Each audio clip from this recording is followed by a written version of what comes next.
Hello, friends. I'm Amol, and I hope that all of you are doing well and keeping safe. As I mentioned in the last week's episode, in the next few episodes on the Lex Prudence podcast, I wish to share some of my professional experiences with all of you. Also, as mentioned before, the intent here is to share some incidences, matters, or issues that have taught me a thing or two and have helped me grow as a professional.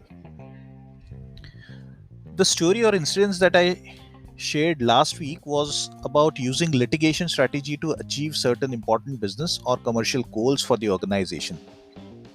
A lot of times, litigation management is also about being aware of the stage, nature, merits, and such other issues about an ongoing litigation and taking appropriate calls at appropriate times.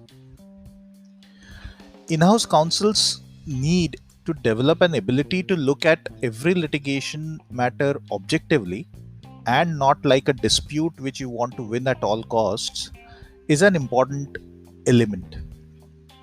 An in-house counsel needs to develop an ability to assess the situation and be ready to take calls, including out of court settlements, as an option to cut losses, which is spending good money behind bad money for the organization. The story that I wish to share today is one such story where we took a call to cut losses and settle as an objective move in the middle of a litigation. A lot of you know that I have spent more than a decade of my professional career in life insurance industry. In one of my previous assignments, we had a dispute with one of our group insurance clients. In a nutshell, the dispute was all about we rejecting thousands of claims, which is upward of 25,000 claims of insurance raised by the group insurance client, who was a small finance uh, business owner. The disputed amount towards claims went upwards of 5 crores. And after failure to reach to a mutually acceptable resolution, the parties were before High Court in a civil money suit.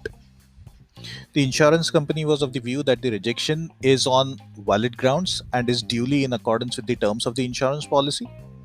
On the other hand, policyholder was of the view that the claim rejection was unjustified and they were duly entitled to receive the claim money along with interest for delay. Now, typically in a money suit, the plaintiff is under obligation to prove the merit and quantum of the claim by leading evidences. In some cases where the plaintiff is of the view that some of the documents required to prove those claims are in the possession of the defendants, the plaintiff can file a discovery application and seek permission to conduct discovery of such data, information, and documents, etc.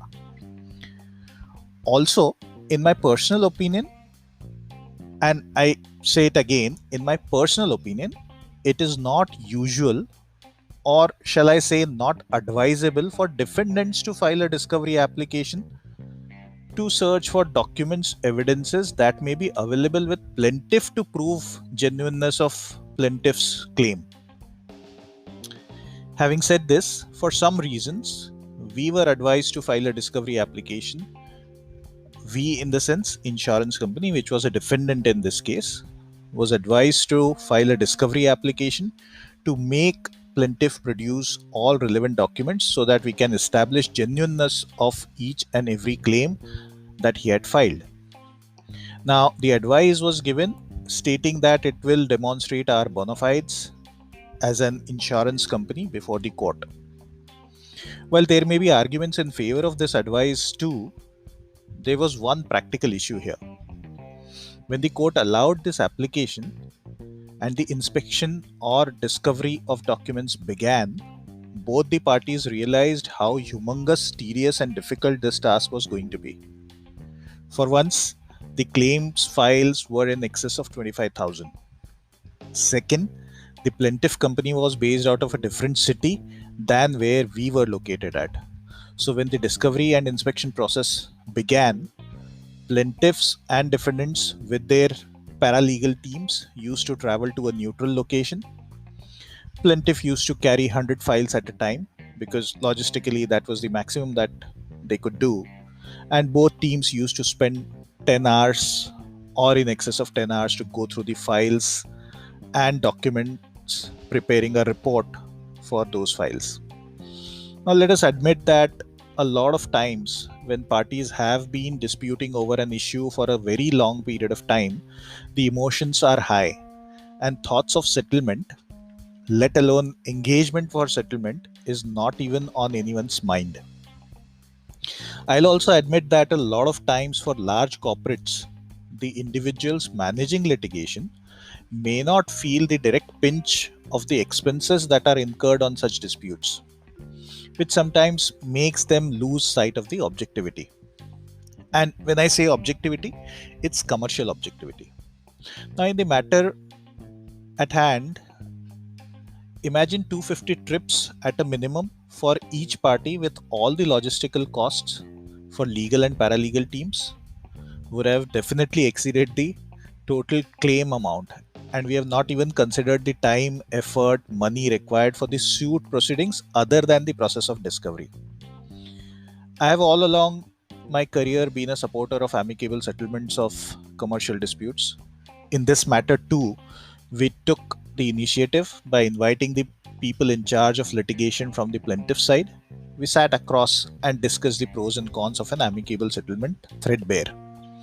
While the settlement had all the financial benefits, we still had to address a few critical issues around how a settlement would be managed to give a closure to certain regulatory issues involved. Remember, I said it was a rejection of group claims, 25,000 claims being rejected. So it was a regulatory issue also.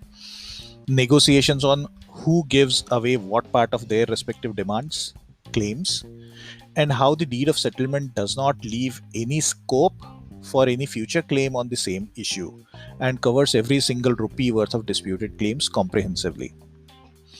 We decided to halt the discovery process, inform the court about prospective settlement, and seek some time. And then, about after 3 rounds of discussions, we were able to arrive at an amicable amount to settle the dispute. The settlement resulted in few important things for us as an organization. I'm not talking about the plaintiff, but for us as an organization, it resulted in few important things. One, it definitely cut our ongoing litigation costs on the matter, which is which in a metro city is a huge amount. Two, it saved us time and resources. When I say us, it's legal teams and all the people involved. It saved us a lot of time and resources, which the in-house team can spend on many productive issues outside of litigation. Three, it opened up the prospects for us to do business with the same party again, because we are now on good terms. We have amicably settled our dispute. So the prospects for new business is again open. And four, we could put an ongoing legal as well as regulatory issue to an end, which otherwise would have been remained open for a very, very long time.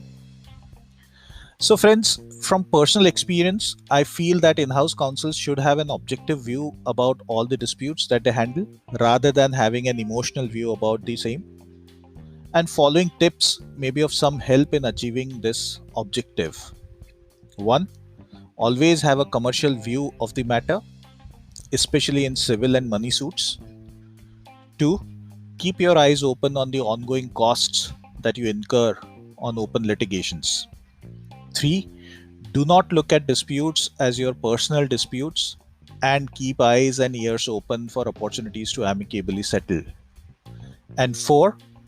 Remember, amicable settlements in such matters not only open prospects for businesses with your opposite party, but also has optical and perception impact on a lot of other similarly placed clients, either existing or potential for you.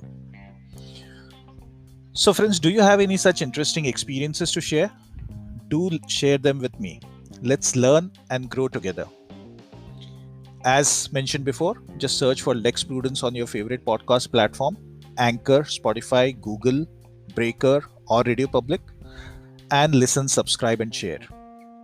Have a great day and take good care of yourself. Goodbye.